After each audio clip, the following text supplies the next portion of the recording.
Okay, let's talk briefly about face. Face.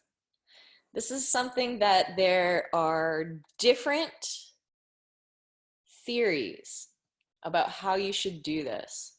Um, my here's my take on face, and I feel I'm getting caught up in my words here because face is something that I'm very, very precious about. It's something that I've been complimented on a lot, especially early in my career when I used to play a lot of wild characters. The number one most frequent thing people would come up to me and say to me after my show would be like, "Oh my God, your face." And this is all of the acting work. I have never in my entire life practiced my facial expressions in a mirror, ever. Have never, ever. Because what that does is it makes you pull shapes, pull faces, and it's not authentic, it's not genuine. Now, when we dance, we spend a lot of time looking in the mirror because we're creating shapes with our body. We're trying to figure out what angle does my body look the best? What angle does my body communicate this feeling best?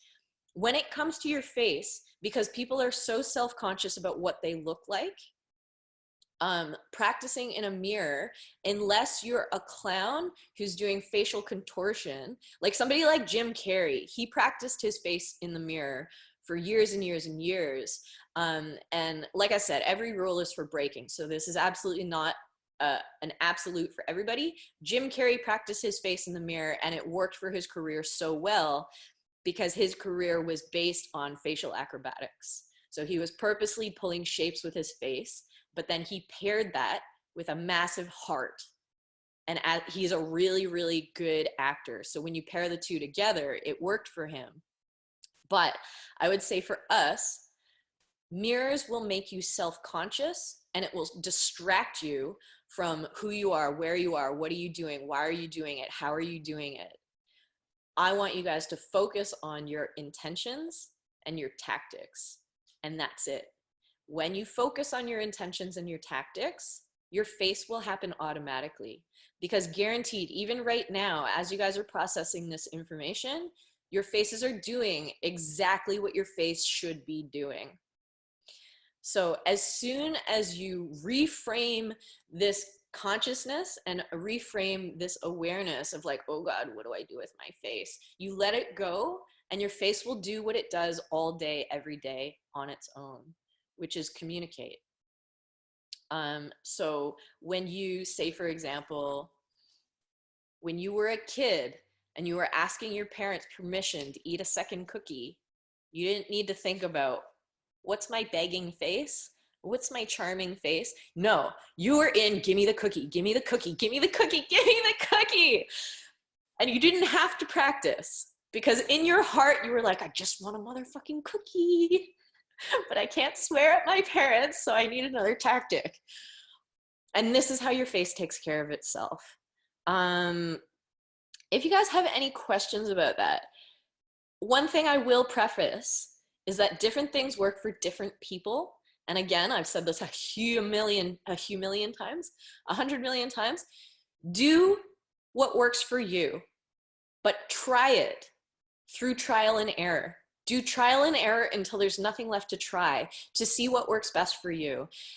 Don't settle for the first thing that you're taught and believe it as gospel, because there are a million different ways to do a million different things, and how you get better and deeper more and more and more is by trying all of them, and keep going back to the ones that are your favorite. Keep going back to the ones that are the most effective for you. Okay? Intentions will always win. Now, some more about intentions. Let's talk more about intentions. Intentions are easiest to pursue when you know who can give you what you want. We know who can give Rennie what she wants.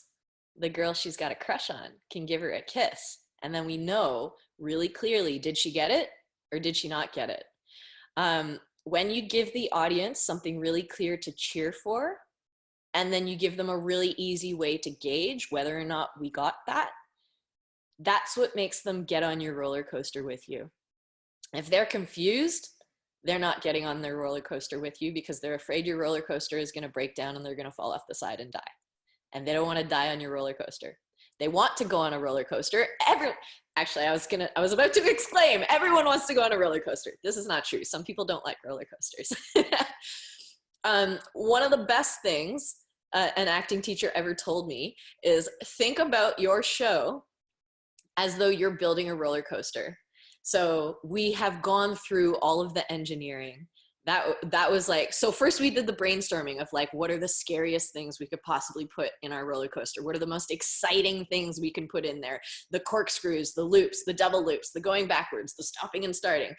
That's the brainstorming phase. What we did last week with the skeleton and the talk through, this is the engineering. This is all of the really dry, mathematical, strategic, black and white. I'm gonna put the nails here, put the screws there. I'm gonna, it was just mathematical. What are we gonna do? When we start putting all of the acting and stuff on, this is like testing the roller coaster to see if you're gonna fall off the side. So you know how I was saying in previous weeks, don't use any personal stuff that is not safe. Like if you're in therapy for an issue, don't use that issue in your show. Use your personal experiences that you've achieved closure on so that your roller coaster is safe. We need to give the audience a really clear place to line up to get on our roller coaster. And that's what that starting image is that we were talking about. If you can give the audience a really clear starting image, then they're like, oh, I'll stand in line for this ride. And if you can continue to keep them engaged by telling a clear story, they'll get on your roller coaster. But if from that first moment you get their attention and then you confuse them, they might just go line up somewhere else. Do you know what I mean? So continuing that level of clarity from the starting image throughout the entire show is really, really important. And that's where having these sub-intentions to achieve your overall intentions by employing really clear tactics, you want to tell them, are we getting closer? Or are we getting further away? Did we win or did we lose? When you practice that pickup line, was it good or was it horrible? Do you need to practice it again? And you want to make sure that your audience knows whether you're winning and whether you're losing. And this is moment to moment. It's going to change moment to moment. So for example, if Marty is engaging in a conversation with the devil and we have to decide, does she not care about what's going to happen to her if she gets these powers? Does she just want these powers at all costs? That's a possibility. So let's say she's trying to convince the devil to give her power. What does she have to do in order to get that power? She might try flirting with the devil. She might try outsmarting the devil. But we want to know in each moment, is he amenable to the flirting? Does he like the flirting or is he completely disgusted by you? If he's disgusted by you, then you lose. You better try something else. Okay, I'll try outsmarting the devil. Can you outsmart the devil? Oh, maybe you did outsmart the devil just for a moment and you won. Let's have a victory moment. So you have to be very clear about whether you're winning and losing. What can help with what I was talking about with face, when you have a clear idea of whether you're getting closer to what you want to achieve or further away, again, your face takes care of itself. For example, if you're playing a game and you score a point, you will immediately be happy about it. Or you might feel guilty about it, but immediately you'll have a reaction to winning or losing that will help you do something with your face automatically, but also make you choose your next tactic. So if you just did a tactic and you won, you might keep going a little further. You might escalate that tactic and try it harder and try it better. But if you lose, you're not going to keep trying the same losing tactic over and over again. So this is how wins and losses can help us figure out what's going to happen next, moment to moment. Um, do you have any tips for keeping that clarity for the audience when you don't have such a literal storyline? Yes, when you don't have a literal storyline, you still need to have moment to moment intentions. And sometimes this can come through connection with the lyrics.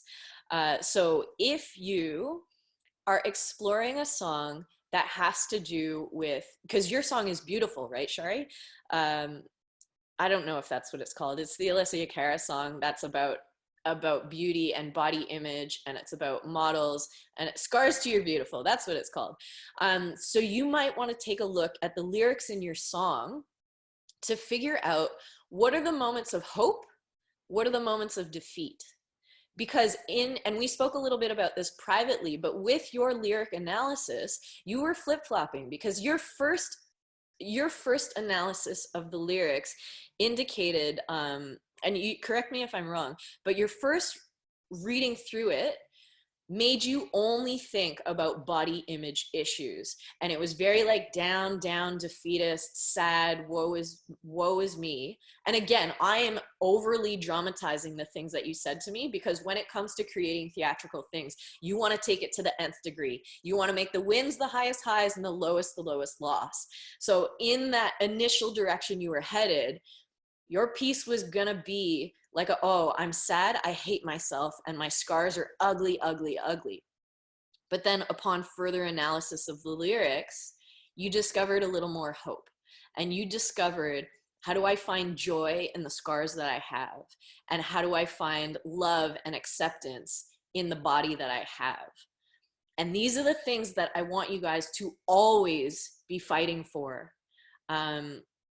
This, again, has to do with victories and defeats. There are a lot of times I see shows that get stuck in an emotion and they stay down, and they are an actual individual person's celebration of their sad and negative emotions. And I caution you guys against this, because everything we've been talking about here is 100% about action and 0% about emotion. Now, the reason I focus so much on action is because emotion is where you get stuck. And emotion is not what brings an audience into your roller coaster. Because the audience is there to be taken on a ride. They're not there to make you feel better. And so sometimes when people use performing as therapy, they get stuck in this masturbatory emission of emotion. And this is really savage, the way that I say it. But it feels good. Emotional catharsis feels really good for the individual. But we are not paying $80 to see you masturbate on stage, which is essentially what playing emotion is. So 4 minutes of feeling your feelings is for therapy. It's not for performing. And so for you, Shari, I'm so glad that you continued your analysis to draw yourself out of that place where it would have stayed in darkness and it would have stayed in defeat. Because the thing that every character ever will have in common is hope. No matter how many times you lose, no matter how many times you get defeated, you still have hope that you will achieve your overall objective. And as soon as you lose that hope, your show is over and the audience is gone. You may still be dancing on stage, but your show was done as soon as you lost hope. You may come close to losing hope, but that objective, that overall intention must be so strong for you yourself as well as you, your character. It must be so strong that it carries you all the way past the end of your show.